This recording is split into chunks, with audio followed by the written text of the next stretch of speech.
18 korrik 1830, Amerika e Jugut, shteti Uruguajt arriti të miratonte për herë të parë kushtetutën e vendit. 18 korrik 1898, kimistët e njohur polak, Marie dhe Pierre Curie, njoftuan se kishin zbuluar një element të ri kimik, të cilin mendonin ta quanin polonium.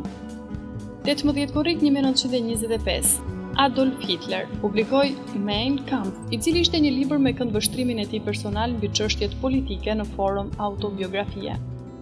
18 korrik 1936, forcat ushtarake në Spanjë arritën të bënin një grusht shteti kundër Republikës së Dytë, i cili do të çojë në luftën civile. 18 korrik 1942, lufta e dytë botërore. Ushtria gjermane realizon testin e parë ajror, duke ngritur në fluturim avionin Messerschmitt Me 262. 18 korrik 1968, lufta e Vietnamit. Filloi konferenca e Honolulus mes presidentit amerikan Johnson dhe atij të Vietnamit Jugor, Nguyen Van.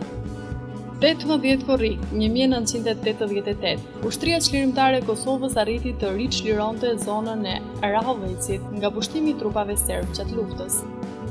18 korrik 1995, në ishullin e Karaibeve, vulkani Hills, i cili ishte edhe në aktivitet prej vitesh, shpërthen, duke shkatruar pjesën më të madhe të ishullit përfshi dhe kryeqytetin dhe duke detyruar shumicën e popullsisë të largohet.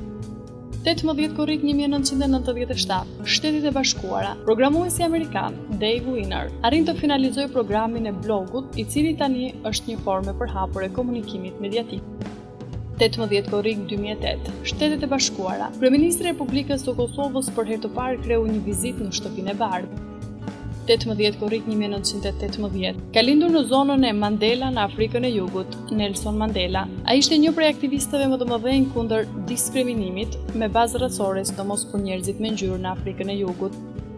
18 korrik 1967, Shtetet e Bashkuara, ka lindur në zonën e Kalifornisë. Aktori, regjizori, skenaristi dhe producenti i njohur amerikan Vin Diesel. 18 korrik 1993, ka lindur në qytetin e Lyonit mes fushori me tipare sulmuese i skuadrës Olympique Lyon dhe kombëtares franceze të futbollit Nabil Fekir.